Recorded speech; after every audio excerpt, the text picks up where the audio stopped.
బోనమెత్తిన పాతబస్తీ, సిటీలో సందడి, సింహవాహిని గుడికి భక్తుల క్యూ.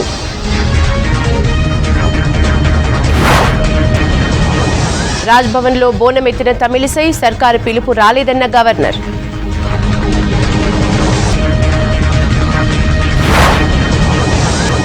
రాష్ట్రంలో గ్రామ దేవతలకు బోనాలు, పోతురాజుల విన్యాసాలతో ఊరేగింపు.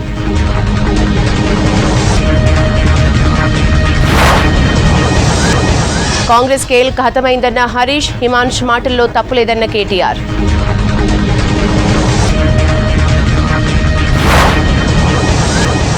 రోడ్లు భవనాల శాఖలో డబుల్ బిల్స్, మంత్రి కోట్లు నొక్కేశారన్న అరవింద్.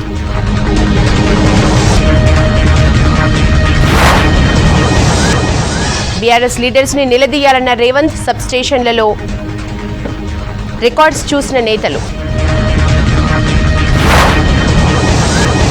బెంగళూరులో రేపు ప్రతిపక్షాల మీట్, ఆప్ ఓకే, విందుకు మమత దూరం.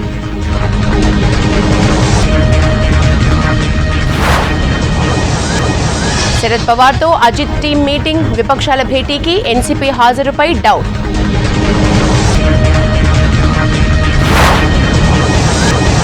తగ్గిన యమున, బురదలో కాలనీలు, ఢిల్లీని మళ్లీ భయపెడుతున్న వానలు.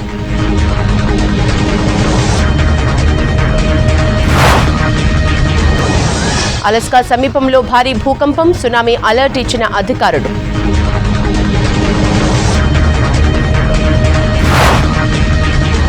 న్యూస్ జంక్షన్ డీటెయిల్స్ చూద్దాం. రేపు బెంగళూరులో విపక్షాలు మరోసారి భేటీ కానున్నాయి. కాంగ్రెస్ ఆధ్వర్యంలో జరగనున్న సమావేశానికి 24 పార్టీలు హాజరు కానున్నాయి. సార్వత్రిక ఎన్నికల వ్యూహాలపై చర్చించే ఛాన్స్ కనిపిస్తోంది. ఇక ఎన్సీపీ ఈ భేటీకి హాజరు అవుతుందా లేదా అనే దానిపై సస్పెన్స్ కొనసాగుతోంది. అజిత్ వర్గం నేతలు శరద్ పవార్ ను కలిశారు. ఇటు ఢిల్లీ ఆర్డినెన్స్ ని కాంగ్రెస్ వ్యతిరేకించడంతో ఆప్ హర్షం వ్యక్తం చేసింది.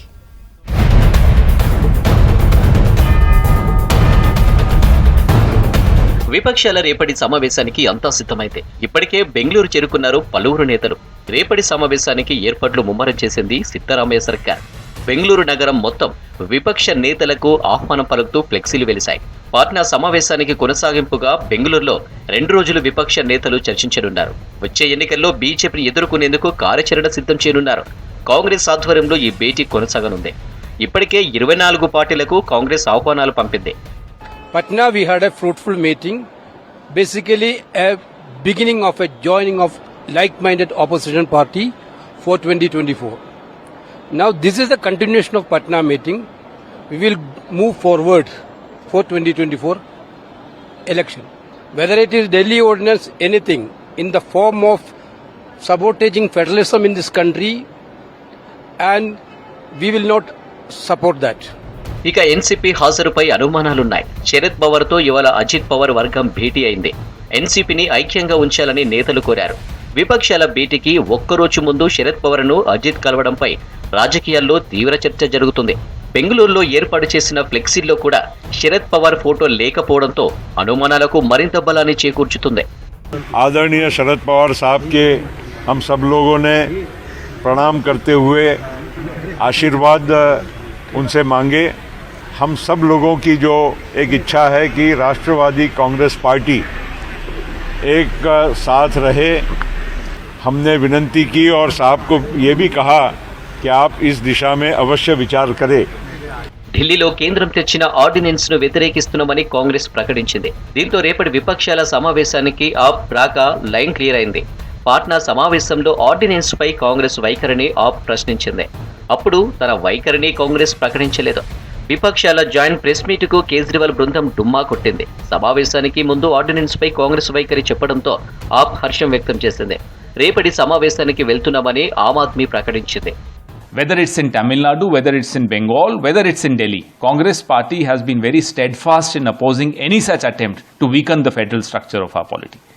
Likewise, even in the case of the ordinance for Delhi which the centre has brought, yesterday we had our meeting of the parliamentary strategy group, and there also it was decided that the Congress party will oppose this ordinance. Congress party ने भी अपना stand clear किया है और विरोध दर्ज कराया है. हम कांग्रेस पार्टी की इस अनाउंसमेंट का स्वागत करते हैं, वेलकम करते हैं. రేపటి బెంగళూరు సమావేశానికి హాజరవుతామని ప్రకటించారు సిపిఐ జాతీయ కార్యదర్శి టి రాజా. సెక్యులర్ పార్టీలన్నీ ఏకమై బీజేపీపై పోరాడుతున్నామన్నారు. పాట్నా సమావేశం కంటే ఎక్కువ పార్టీలే రేపు హాజరు కాబోతున్నాయన్నారు.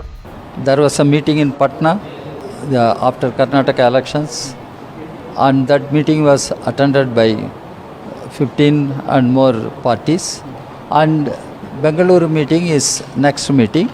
I hope there will be more parties. 2 రోజుల పాటు జరగనున్న ఈ సమావేశంలో సార్వత్రిక ఎన్నికల్లో అనుసరించాల్సిన వ్యూహాలపై చర్చించనున్నారు. ఈ మీటింగ్కు మమత హాజరవుతారని, బిందుకు ఉండరని టీఎంసీ నేతలు అంటున్నారు. ఇటు ఎన్డీఏ మీటింగ్ ఎల్లుండి జరగనుంది.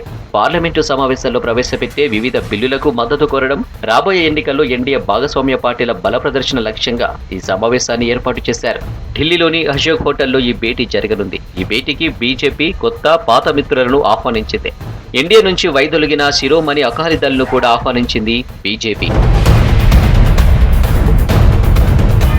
తెలంగాణలో ఆషాఢ బోనాలు ఘనంగా జరుగుతున్నాయి. డప్పు చప్పుళ్లు, పోతురాజుల విన్యాసాలు, శివసత్తుల పూనకాలతో ఊరువాడ మారుమోగుతోంది. తెల్లవారుజాము నుంచి అమ్మవారికి బోనాలు సమర్పించేందుకు దేవాలయాల్లో భక్తులు బారులు తీరారు. పలువురు ప్రముఖులు అమ్మవార్లను దర్శించుకుని మొక్కులు చెల్లించుకున్నారు.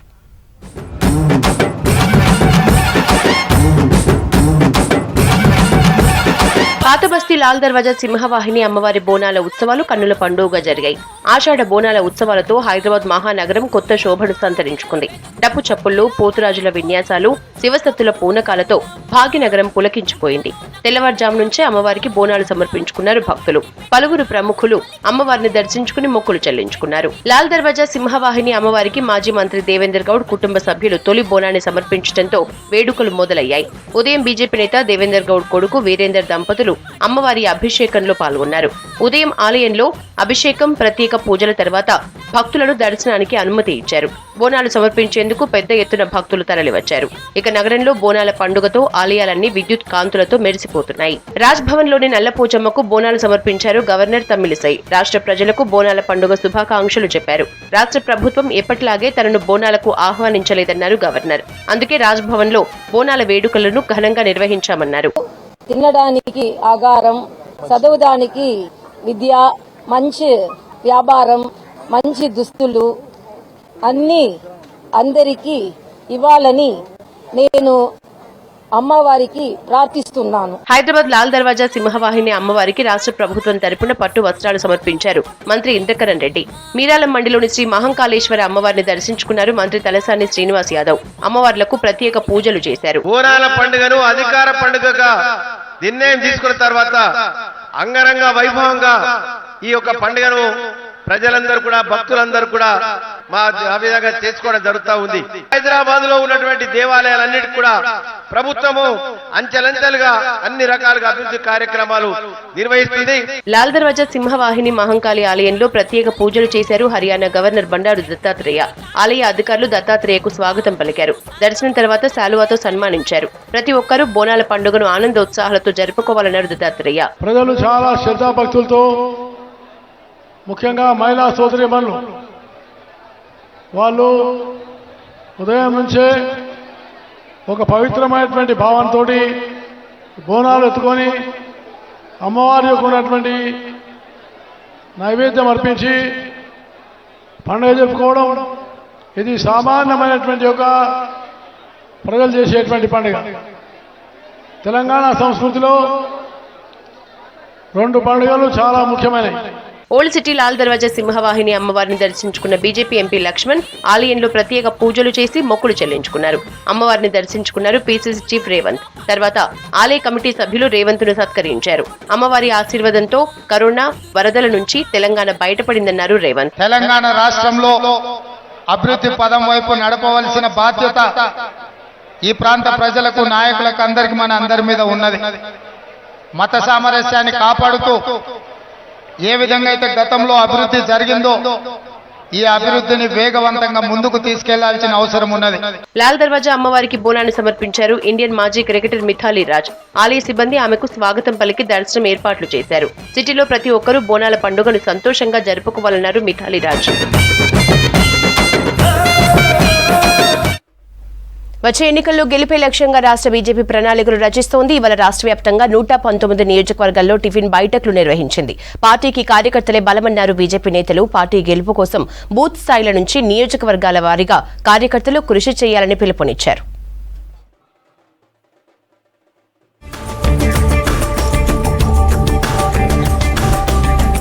రాష్ట్ర వ్యాప్తంగా 119 నియోజకవర్గాల్లో టిఫిన్ బైఠక్లు నిర్వహించింది బీజేపీ. అసెంబ్లీ సెగ్మెంట్లలో జరిగిన బైఠక్లకు రాష్ట్ర ముఖ్య నేతలు హాజరయ్యారు. ఎవరి ఇంటి నుంచి వాళ్ళు టిఫిన్ తెచ్చుకుని ఆయా నియోజకవర్గ చౌరస్తాల్లో సమావేశమయ్యారు. టిఫిన్ బాక్స్ తింటూ నియోజకవర్గాల్లో సమస్యలపై చర్చించుకున్నారు నేతలు. ఒక బడి చక్కగా ఉండదు, ఒక రోడ్లు చక్కగా ఉండవు, పింఛన్లు లేవు, రేషన్ కార్డులు లేవు, మీరు ఇస్తా అన్నటువంటి డబుల్ బెడ్రూమ్ ఇల్లు లేవు, రైతులకు రుణమాఫీ లేదు. అంటే చెప్పుకుంటూ పోతే ఇది ఇంతకుముందు కేసీఆర్ కదా అన్నట్టు, భారతం రామాయణం అన్నట్టు ఆ విధంగా ఉన్నది. ఈ టిఫిన్ బైఠక్ ద్వారా చాలా సమస్యలు తెలుసుకున్నాం. మరియు కేంద్ర ప్రభుత్వం ఇస్తున్నటువంటి పథకాలు కూడా వివరించి చెప్పడం జరిగింది.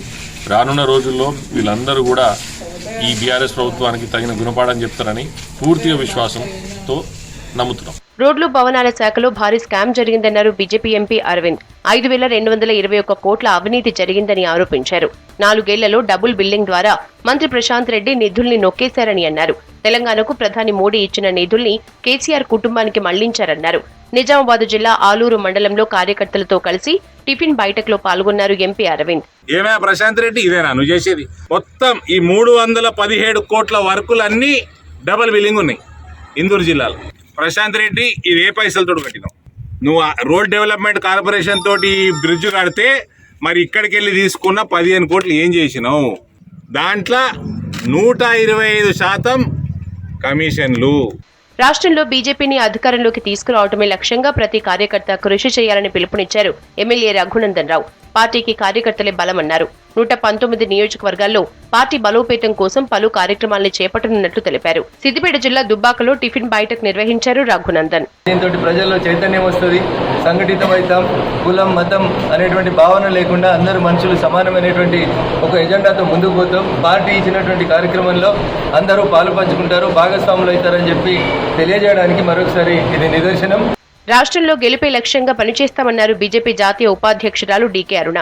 నేతల మధ్య సమన్వయం కోసమే టిఫిన్ బైఠక్ కార్యక్రమాలన్నారు. జోగులాంబ గద్వాల జిల్లా కేంద్రంలో టిఫిన్ బైఠక్ కార్యక్రమం చేపట్టారు బీజేపీ నేతలు. కార్యక్రమంలో రాష్ట్ర వ్యవహారాల ఇన్ఛార్జ్ అరవింద్ మీనన్ పాల్గొన్నారు. అక్టోబర్ నెలలో పాలమూరు రంగారెడ్డి ప్రాజెక్టులోకి కృష్ణా నీటిని తెస్తే వచ్చే ఎన్నికల్లో తాను పోటీ చేయనన్నారు మాజీ ఎంపీ జితేందర్ రెడ్డి. అక్టోబర్ నెలలోగా నీళ్లు తీసుకురాలేకపోతే మంత్రి కేటీఆర్ రాజీనామా చేస్తారా అని ప్రశ్నించారు. మహబూబ్ నగర్ లోని మయూరి పార్క్ లో బీజేపీ టిఫిన్ బైఠక్ నిర్వహించారు. నీవు ఒకవేళ నీళ్లు తీసుకురాకపోతే నువ్వు రాజీనామా చేస్తావా, రేపు ఎలక్షన్లో పోటీ చేయకుండా ఉంటావా అని చెప్పి నేను అడుగుతున్నాను. ఒకవేళ ఆ నీళ్లు గిట్లా ఆయన తీసుకొస్తే నేను పోటీ చేయను అని చెప్పి కూడా నేను తెలియజేస్తున్నా. వచ్చే ఎన్నికల్లో కేసీఆర్ కు ప్రజలు బుద్ధి చెప్తారన్నారు బీజేపీ కిసాన్ మోర్చా రాష్ట్ర అధ్యక్షుడు కొండపల్లి శ్రీధర్ రెడ్డి.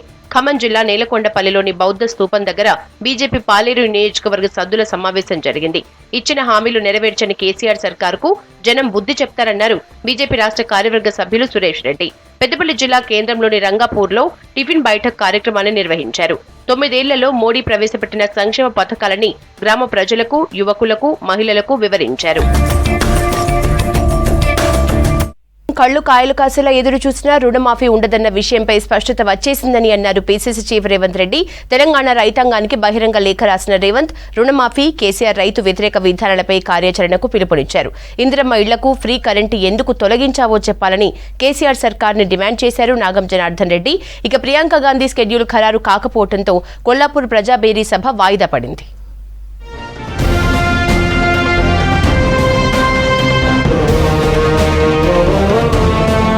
రాష్ట్రంలో రైతులను మోసం చేసిన విషయంలో కేసీఆర్ది ఆల్ టైమ్ రికార్డ్ అని పీసీసీ చీఫ్ రేవంత్ రెడ్డి విమర్శించారు. రాష్ట్ర రైతాంగానికి బహిరంగ లేఖ రాసిన రేవంత్ రెడ్డి రైతు వేదికల సాక్షిగా రాజకీయానికి బీఆర్ఎస్ నేతలు వస్తున్నారని మండిపడ్డారు. రుణమాఫీ, కేసీఆర్ రైతు వ్యతిరేక విధానాలపై కార్యాచరణకు పిలుపునిచ్చిన రేవంత్ రైతు రుణమాఫీ ఎప్పుడు చేస్తారో, పోడు భూములకు పట్టాలు వస్తాయో ప్రశ్నించాలన్నారు. కేసీఆర్ మాటలకు మోసపోయి రైతులు అప్పుల ఊబిలో చిక్కుకున్నారని రేవంత్ ఆరోపించారు. రాష్ట్ర వ్యాప్తంగా 9 ఏళ్లలో లక్షల ఎకరాల అసైన్డ్ భూములను పేదల నుంచి కేసీఆర్ సర్కార్ లాక్కుందన్న రేవంత్ పేదలకు భూములిచ్చేందుకు చేతులు రాలేదన్నారు.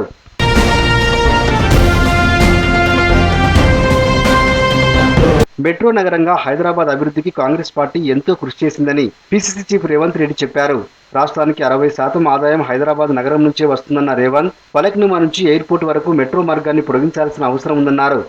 ఆషాఢ మాసం బోనాల సందర్భంగా ఓల్డ్ సిటీలోని లాల్ దర్వాజా ఆలయంలో ప్రత్యేక పూజలు నిర్వహించి మొక్కులు చెల్లించుకున్నారు. హైదరాబాద్ మెట్రో రైలు మనం తెచ్చుకున్నాం. గౌలిగూడ బస్ స్టాండ్ వరకే మన మెట్రో రైలు ఆగిపోయింది. ఓల్డ్ సిటీలో మనకు లాల్ దర్వాజా ఫలక్నామా వరకు గౌలిగూడ నుంచి మెట్రో రైలు తేవడమే కాకుండా ఫలక్నామా నుంచి అంతర్జాతీయ విమానాశ్రయం వరకు కూడా ఈ మెట్రో రైలును పొడిగించాలి. కొల్లాపూర్ కాంగ్రెస్ పాలమూరు ప్రజాబేరి సభ వాయిదా పడింది. ప్రియాంక గాంధీ షెడ్యూల్ ఖరారు కాకపోవడంతో సభ వాయిదా వేస్తున్నట్లు ఉమ్మడి మహబూబ్ నగర్ నాయకులకు ఏఐసీసీ సమాచారం ఇచ్చింది. సభ వాయిదాకు వాతావరణ పరిస్థితులు కారణమంటున్నారు నేతలు. ఈ నెల 23 తర్వాత నెలాఖరులోపు సభ ఉండే అవకాశం ఉన్నట్లు తెలుస్తోంది. బెంగళూరు పర్యటనలో ఉన్న రాహుల్ గాంధీ సమక్షంలో గద్వాల్ జెడ్పీ చైర్మన్ సరిత, ఆమె భర్త తిరుపతయ్య చేరే అవకాశం ఉంది.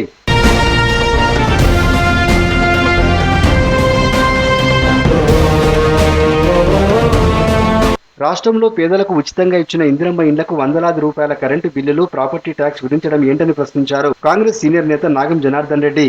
నాగర్ కర్నూలులోని దళితవాడలో పర్యటించిన నాగం రాష్ట్రంలో దుర్మార్గమైన పాలన సాగుతుందని విమర్శించారు.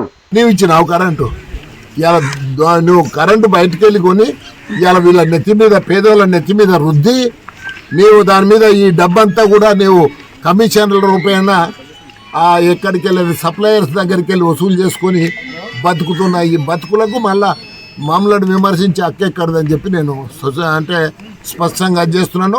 రాష్ట్రంలో రైతులకు 24 గంటల విద్యుత్ బూటకమని కాంగ్రెస్ నేతలు విమర్శించారు. కరీంనగర్ జిల్లా కొత్తపల్లిలోని విద్యుత్ సబ్ స్టేషన్లో లాగ్ బుక్ పరిశీలించిన కాంగ్రెస్ నేతలు ప్రతి గంట 2 గంటలకోసారి ట్రిప్ అయినట్లు గుర్తించామన్నారు. ఎల్సీ పేరుతో గంటలుగా విద్యుత్ సరఫరా నిలిపివేస్తున్నారని ఆరోపించారు.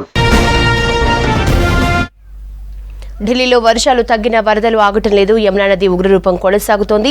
చాలా ఏరియాలు ఇంకా వరద గుప్పెట్లోనే ఉన్నాయి. పలు ప్రాంతాల్లో భారీగా ట్రాఫిక్ జామ్ ఏర్పడుతుండటంతో జనాలు ఇబ్బందులు పడుతున్నారు. రిలీఫ్ కేంద్రాల్ని సీఎం అరవింద్ కేజ్రీవాల్ సందర్శించారు. ఢిల్లీ పరిస్థితులపై ఆప్, బీజేపీ మధ్య మాటల యుద్ధం కొనసాగుతోంది. అసమర్థ ప్రభుత్వం వల్లే ఈ దుస్థితి ఏర్పడిందని బీజేపీ తీవ్రస్థాయిలో ఫైర్ అయింది. ఢిల్లీ ప్రజలకు వరద కష్టాలు కంటిన్యూ అవుతున్నాయి. యమునా నదికి వరద ఉధృతి కొనసాగుతుండటంతో రాజ్ఘాట్ ఇంకా వరద నీటిలోనే ఉంది. వర్షాలు తగ్గుముఖం పట్టినా వరదలు తగ్గడం లేదు. దేశ రాజధానిలోని పలు ప్రాంతాలు ఇంకా జలదిగ్బంధంలోనే ఉన్నాయి. కొన్ని ప్రాంతాల్లో తాగునీటి కోసం ప్రజలు తీవ్ర ఇబ్బందులు పడుతున్నారు. భారీ వర్షాలు, వరదలకు విద్యాసంస్థలకు సెలవులు ప్రకటించారు. పలు రోడ్లను క్లోజ్ చేశారు అధికారులు. కొన్ని ప్రాంతాల్లో రహదారులు, చెరువులను తలపిస్తున్నాయి. రిలీఫ్ కేంద్రాలను సీఎం కేజ్రీవాల్ సందర్శించారు. బాధితులను అడిగి వివరాలు తెలుసుకున్నారు. ఉత్తర ఢిల్లీలోని మోరీ గేట్ వద్ద ఉన్న సర్వోదయ బాల విద్యాలయంలో వసతులను పరిశీలించారు. 6 జిల్లాల్లో అనేక శిబిరాలను ఏర్పాటు చేశామన్నారు అరవింద్ కేజ్రీవాల్. और कोशिश ये की गई है कि अगर पास में कोई स्कूल या धर्मशाला है तो वहाँ पे रिलीफ कैंप्स लगाए हैं ताकि टॉयलेट्स का, पानी का वहाँ पे अंदर इंतज़ाम हो सके. कोई तरीका निकाल रहे हैं कि अगर बाढ़ प्रभावित लोग जो हैं जिनका सब कुछ बह गया उनको कोई हम एडहॉक रिलीफ अगर किसी तरह की दे सकें ताकि जो उनका सामान का नुकसान हुआ है वो उसकी भरपाई कर सकें. इसका भी कोई तरीका निकाल के फिर हम इसका ऐलान करें. యమునా నది పరివాహక ప్రాంతాల ప్రజలను సురక్షిత ప్రాంతాలకు తరలించారు అధికారులు. ఐపీ ఫ్లైఓవర్ దగ్గర మురుగునీరు పొంగిపొరడంతో ట్రాఫిక్ జామ్ అయింది. వాహనదారులు ఇబ్బందులు పడుతున్నారు. రైల్వే బ్రిడ్జి దగ్గర నీరు నిలిచిపోవడంతో బైరోడ్ మార్గ్పై ట్రాఫిక్ ఆంక్షలు పెట్టారు పోలీసులు. వరద తగ్గుముఖం పట్టడంతో చంద్రవాల్ వాటర్ ట్రీట్మెంట్ ప్లాంట్ను తిరిగి ప్రారంభించారు. వరద నీటిలో ప్రజలు సెల్ఫీలు దిగొద్దని సూచించారు. రాబోయే 3 రోజులు ఢిల్లీలో భారీ వర్షాలు కురుస్తాయని ఐఎండీ హెచ్చరించింది. ప్రజలు అప్రమత్తంగా ఉండాలని సూచించారు అధికారులు.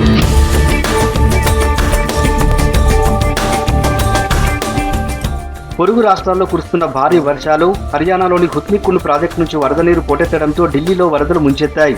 యమునా నది బ్యారేజ్ 5 గేట్లు ఎత్తడానికి ప్రయత్నాలు చేస్తున్నారు. ఇండియన్ నేవల్ బృందం బ్యారేజీ గేట్లను తెరిచేందుకు ఆపరేషన్ నిర్వహించింది. యమునా నదిలో వరద తగ్గుముఖం పట్టిందని, వర్షాలు కురవకపోతే త్వరలో పరిస్థితి సాధారణ స్థితికి వస్తుందన్నారు. వరదతో బంద్ చేసిన రోడ్లకు మరమ్మతులు చేస్తున్నారు. వరద పరిస్థితులను ఎదుర్కోవడంలో ఆప్ సర్కార్ పూర్తిగా విఫలమైందని ఆరోపించింది బీజేపీ. అరవింద్ కేజ్రీవాల్ తన బాధ్యతల నుంచి పారిపోతారన్నారు అనురాగ్ ఠాకూర్. నగరంలో మౌలిక సదుపాయాల కల్పనకు ఎంత ఖర్చు చేశారో చెప్పాలని డిమాండ్ చేశారు గౌతమ్ గంభీర్. ఢిల్లీని కాపాడే బాధ్యత బీజేపీదేనన్నారు. हर काम पे अपनी जिम्मेदारी से दूर भागते हैं और दूसरों पर जिम्मेदारी डालने का काम करते हैं। 9 साल से बड़ी गाड़ी घोड़ा सब कुछ ऐशोआराम झेल रहे हैं, लेकिन जनता की सेवा में कोई कदम नहीं उठाते। मेरे सबसे ज़्यादा मैटर ये है कि 2.5 करोड़ लोग जो दिल्ली की जनता है उनको किस तरीके से बचाया जाए, क्योंकि दिल्ली के मुख्यमंत्री तो हर चीज़ में हाथ खड़ा कर देते हैं, हर मुद्दे पे हाथ खड़ा कर देते हैं, हर कलामिटी में हाथ खड़ा कर देते हैं। लेकिन सवाल ये पूछा जाएगा और रोज़ पूछा जाएगा कि 9 साल में आपने दिल्ली के इंफ्रास्ट्रक्चर के लिए कितना पैसा खर्च किया। ఢిల్లీలో వరదలపై బీజేపీ విమర్శలపై సీరియస్ అయ్యారు ఆప్ నేత సౌరవ్ భరద్వాజ్. 6 నెలలుగా యమునా నది క్లీనింగ్ జరుగుతోందని లెఫ్టినెంట్ గవర్నర్ కేంద్ర ప్రభుత్వం చెప్తుందని, ఇప్పుడు వరదలు రావడంతో సీఎం కేజ్రీవాల్ విఫలమయ్యారని విమర్శలు చేయడం సరికాదన్నారు. మంచి జరిగితే ఎల్జీ కేంద్ర ప్రభుత్వం క్రెడిట్ గా మార్చుకుంటుందని, ఏదైనా తప్పు జరిగితే మాత్రం ఆ ప్రభుత్వాన్ని నిందిస్తున్నారని ఆరోపించారు. ఇవి news junction updates. Stay tune to V6 news as it is.